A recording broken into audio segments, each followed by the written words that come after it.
This month in the world of marketing, search social websites and AI. I'm Pip, Seymour Digital Media, and this is Yes, my name is Phelan. I work with Pip at Seymour Digital Media. And I'm Rena from Littleworks Indie Media. And last but not least, I'm Greg with Original 72 Creatives. Never Least. And every month we get on here and talk about marketing and all the things that are happening. We met on Tuesday and went over things. There's a lot going on, isn't there? Rena, you are out of the gate first this round because I Okay. know you had a lot going on in social and more. Yeah. There are a few things. What have I got here? Oh my goodness. Okay, so Google has been in trouble for monopoly, and it looks like they're looking at how to organize the data so that other search engines can use it to index sites also. So that looks interesting how that's going to That was play out. that was the big topic we talked about on Tuesday, Yeah. wasn't it? About how Yeah. Yeah. Yeah. politics and marketing, right? Won't they have to do the same for a bunch of companies though if they do it to Google? You think? I think they I would think so, but we'll see how that plays out. It is going to be a bit difficult for marketers, I imagine, because all of a sudden SEO will be changed. I don't know.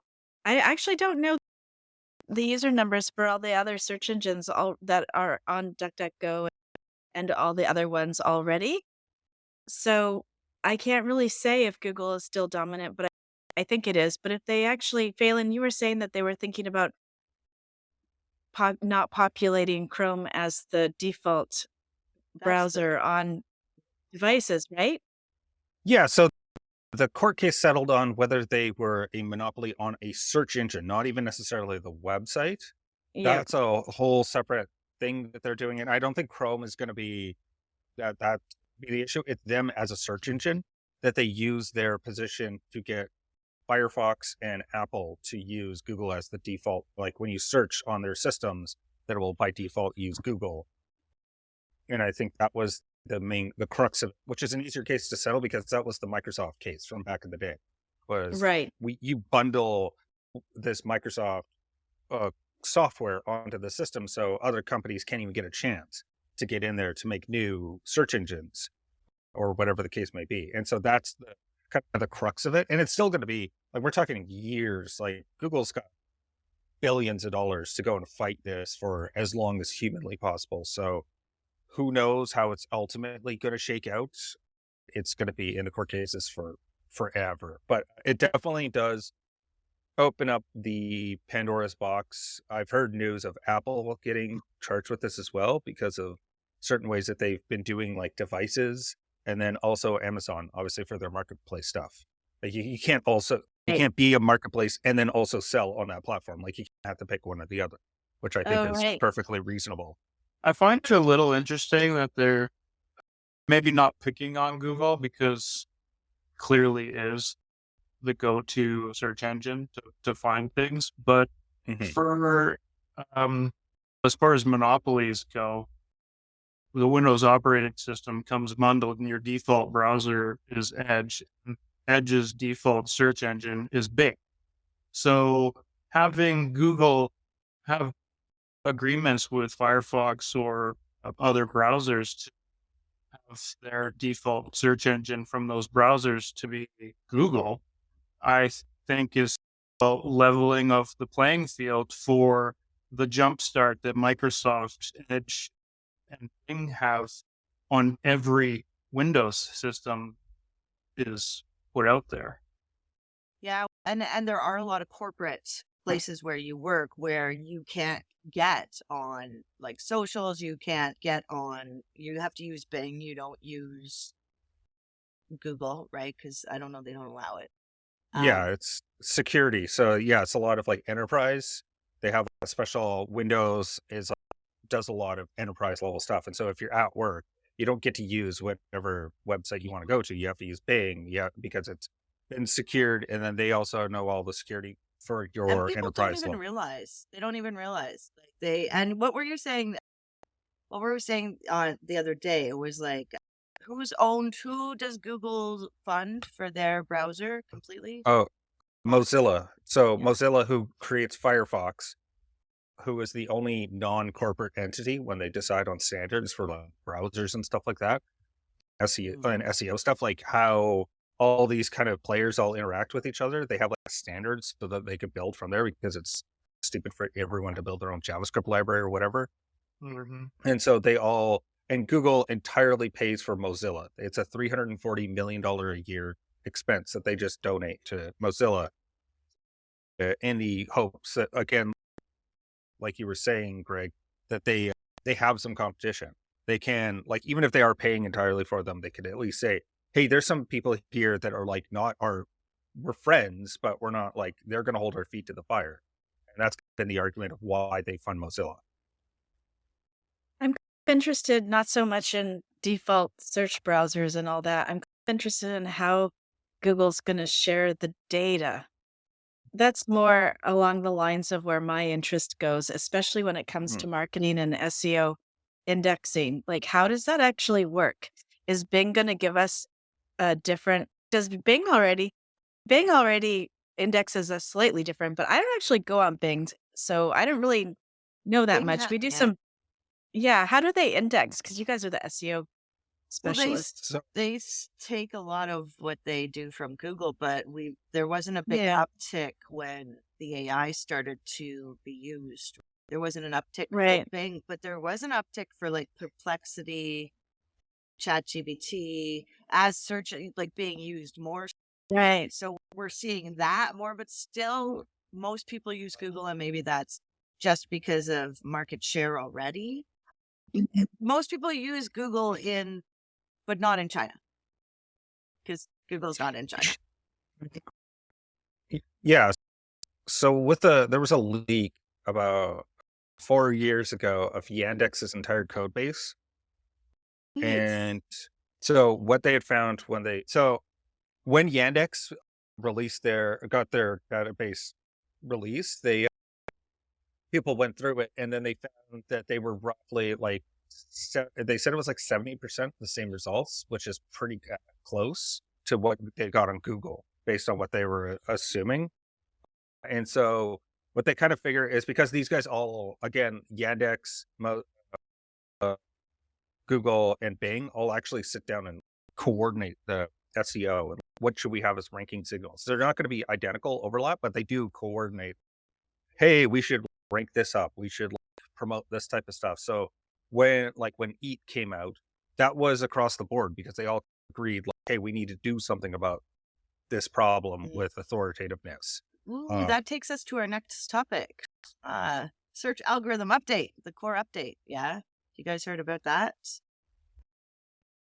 Yeah, it's been very volatile. I find that I don't really want to know what's going on until closer to the end, because I find that there's a lot of movement, and then like it washes out, and then but a lot of the SEOs talk about it all the time. Like the day it starts to happen, what they see. Do you guys like that? What do you want to know about like the core updates in the end? I like to know how big they are and how volatile that's made some websites. It helps to give me insight.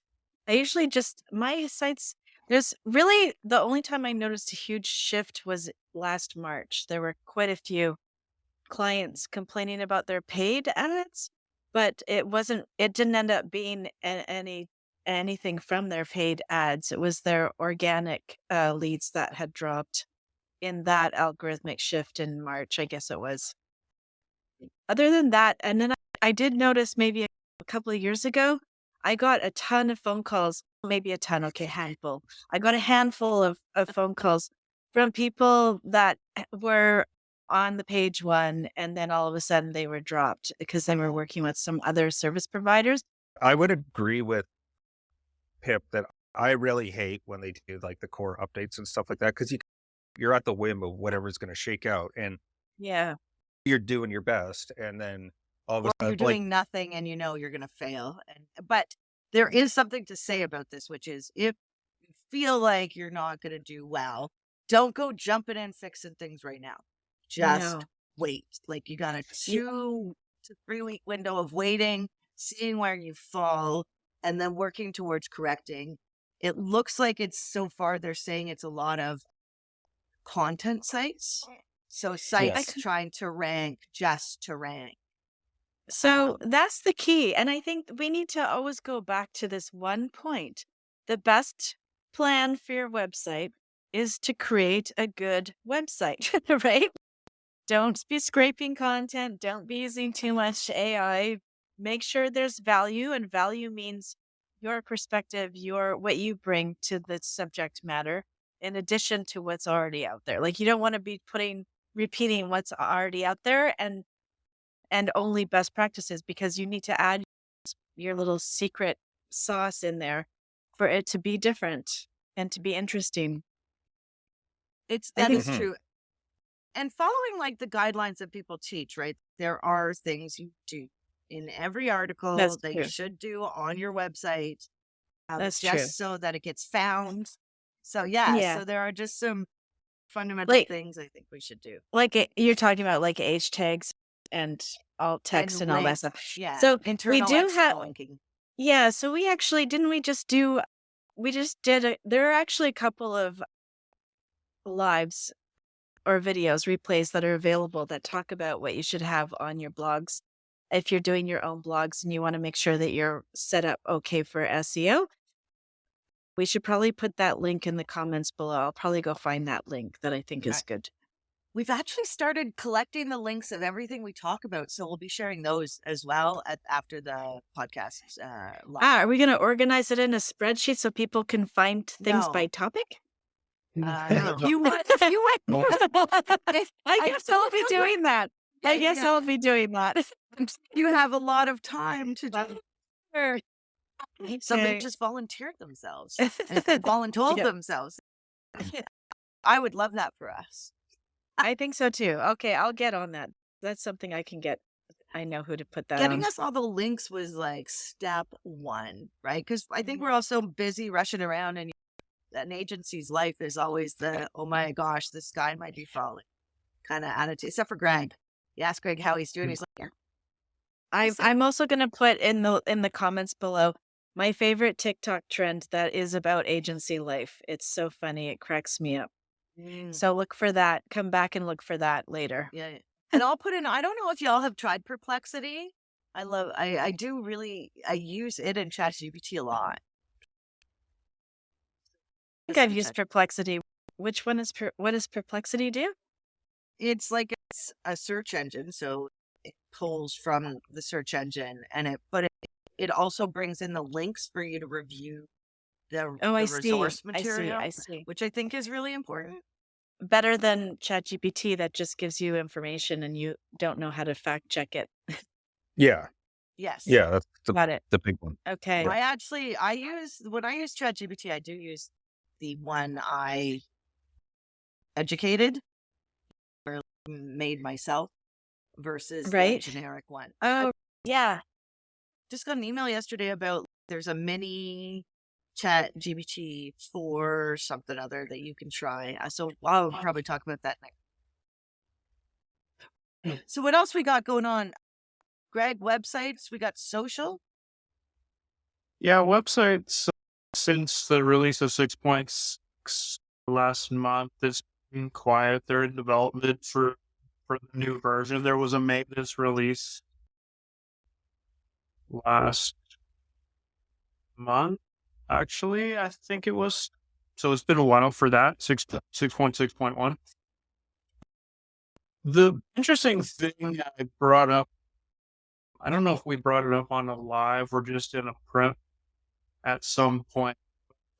I've noticed recently there's been a lot of people talking about who's controlling the development of WordPress and where it's going and what they choose to implement. And it seemed to be big there for a second about who's actually driving it, and wondering if the open source community is actually driving it, or if Automatic is really on their own timetable of the development of WordPress. Oh, interesting. Another thing with WordPress that's come about also is because of new block themes. The block theme editor experience in WordPress is different UI than normal WordPress. And people are pushing to get a more unified UI. If they're moving forward with the UI that you experience that you get with the block themes, they're pushing for WordPress to basically unify the entire back-end experience to the new UI experience before they continue putting it in development. Because there is a little bit of a difference in the new experience you get with the block theme. And I know probably there's a lot of people that don't use block themes yet and maybe haven't even seen what it looks like.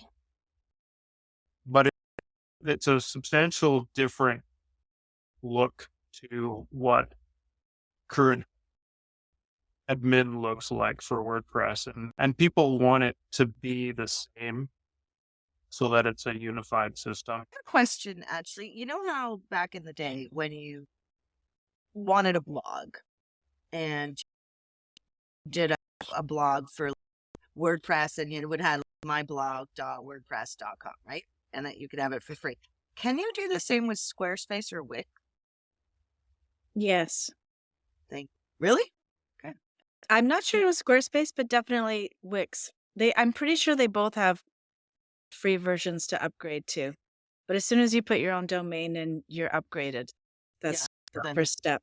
Yeah. Yeah, that's the first step to owning your Yeah. own domain. Yeah. Yeah. And that, which is awesome, right? Which is awesome. Thank you for answering that question. Yep, no problem.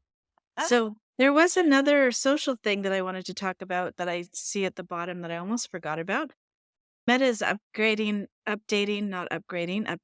its ad algorithm, and it's a bit strange, the conversion campaigns. So what it does is it gives more weight to conversions that occur only one day from when the user clicks. So that conversion window time where usually you have somebody clicks, and it could be you used to be able to choose that window, and it could be up to 30 days or even beyond, where you could decide that you want to track all of the conversions that happen on the website between that click for 30 days. And so now it looks like they're going to be weighting those as two separate categories, which is going to really make the conversions. First of all, the conversions, I feel like the conversion numbers are not going to match equally in Google Analytics. I haven't figured out what that's going to look like in Google Analytics. So you might have to make sure you're checking Google Analytics if you're only relying on the ad insights or whatever they call them, ad results on Meta itself. But I would make sure that you're checking what that looks like and make sure you've got all your information set up to go to analytics. But it can also make it Facebook or Google. Yeah, it's like they take each other's stuff all the time. And I feel like Even what's their developers. and what's being suggested is that might make it seem like the ads are costing more. I'm not sure if that means that the ads will be costing more, because if you actually organize that bucket larger and account for all of it, then it should look pretty much the same. But if you're looking at conversions only and the conversions are only for one day, then yes, that will make it more expensive. Which will So stress some people out. Totally. It'll stress business owners out. Yeah. So that's what I have. It feels like a lot of the time there's only a couple options if you want to advertise, right? There's Google, there's Facebook, which is Facebook and Instagram. You'll hear people say, I hate Facebook, and they'll just want to do Instagram, not realizing that they're owned by the same person or Mhm. same group. And what else can you do? Pinterest ads? Oh, You can do TikTok ads, Reddit ads. TikToks, Reddit, and LinkedIn. Yeah, LinkedIn's a bit Depending on- expensive, yeah. And yeah, there's all sorts of ways to do marketing. You don't just have to do Mhm. the advertising, but when you pair it with advertising, it seems to do better all the way around on It's both faster platforms. results completely. Yeah. And you're in control of who you're targeting. When you do organic, you're sending it out to only a segment of your population that has joined you. And those people might not be your target audience. For example, I follow a lot of pages that I have no intentions of ever buying from just because I'm curious to see what they're doing, or I'm supporting friends' businesses and liking their stuff. And that can be useful too, actually, because then it sends it through my list of friends on Facebook. But it is a faster route, and technically, organic with paid is always the best, in my opinion. If you're Yeah. asking, Yeah. I wasn't, but it's true. What do you think about people selling on TikTok and doing the live streams? Like I see this lady selling, Mhm. it's not an MLM, but it's like selling a course. So you buy the course once and then you resell the course to other I feel like affiliate but marketing type, it's not a paid similar. venture. It's actually I don't know, but she's on TikTok live all day. Does she have the license to resell it? It seems like a reseller program. Yeah, it must be a reseller program because she wouldn't have the license to resell it otherwise. That's usually in the contract when you're buying something, you can't just resell it, like photos, even stock photos. That's the big one.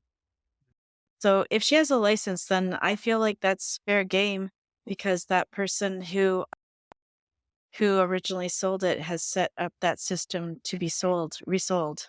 Maybe they get kicks a percentage on the sales, or maybe there's an arrangement there. I don't know.